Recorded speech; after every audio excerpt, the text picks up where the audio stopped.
Hello my sweet viewer, সবাই কেমন আছো? আশা করি সবাই ভালো আছো। আজকে বিকালে মনটা কিন্তু এগরোল চাউমিন খুব করছিল, তাই সবাই বলল চলো এগরোল বানাই আজকে। আজকে কিন্তু হেলদি এগরোল বানিয়েছিলাম, জানো তো কেন বলো তো? আটা দিয়ে বানিয়েছিলাম।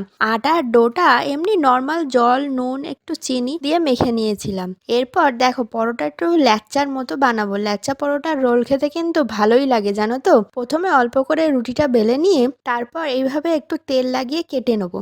চলো কেটে নিয়ে উপর থেকে একটুখানি ময়দা বা আটা যে কোনো কিছু ছড়িয়ে এইভাবে আবারও গোল করে নিয়ে ল্যাচ্চার মতো করে আবারও বেলে নেবো। সুন্দরভাবে বেলে নিলে এই ল্যাচ্চা পরোটার রোল খেতে কিন্তু দারুণ লাগে। এই পরোটাগুলো যখন তেলে ভাজবে দেখবে আস্তে আস্তে লেয়ারগুলো কি সুন্দর ছেড়ে ছেড়ে আসবে। এরপর চলো এই এগরোলের ভিতরে স্যালাডগুলো কি কি নিয়েছি। পেঁয়াজ নিয়েছি একটু, আর নিয়েছি শসা, একটু ধনেপাতা, লেবু আর একটু কাঁচা লঙ্কা। এরপর রুটিটা ভেজে নেওয়ার পালা। সুন্দরভাবে একটি চাটু বা তাওয়া গরম করে রুটিটা ভেজে নেব।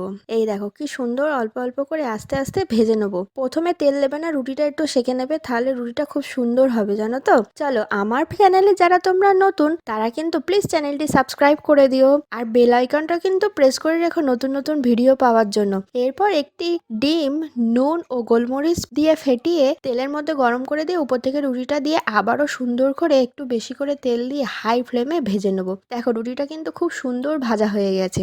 এরপর রুটির মধ্যে স্যালাড ভরার পালা। সুন্দরভাবে রুটিগুলোর মধ্যে স্যালাড ভরে নেবো। স্যালাডের মধ্যে দিয়ে নেবো অল্প একটু নুন ও গোলমরিচ, আর সমস্ত কিছু স্যালাড একসঙ্গে মিক্স করে নেবো যাতে সমস্ত কিছুর পরিমাণ সমানভাবে যায়। এরপর দেখো লম্বা করে এগুলো দিয়ে নেব, দিয়ে এতে দিয়ে নেব অল্প একটু লেবুর রস, একটু কাসন্দি, আর দিয়ে নেব টমেটো সস। এটা চিলি সস অ্যাড করলে ভালো হতো, যেহেতু আমার কাছে চিলি সসটা ফুরিয়ে গেছে তাই আর অ্যাড করতে পারলাম না। এরপর রোলের আকারে সুন্দরভাবে গড়ে নিলেই তৈরি আজকে হেলদি এবং টেস্টি সুন্দর এগ রোল। হ্যাঁ বন্ধুরা, ভিডিওটা যদি তোমাদের ভালো লেগে থাকে তাহলে কিন্তু লাইক, কমেন্টস এবং শেয়ার করতে ভুলো না কিন্তু। আর তোমরা যারা যারা এগ রোল খেতে পছন্দ করো তারা কিন্তু এই রকম আটার এগ রোল বানিয়ে তোমরা বাড়িতে খেতেই পারো, তাহলে কিন্তু খুব সুন্দর লাগে, জানো তো।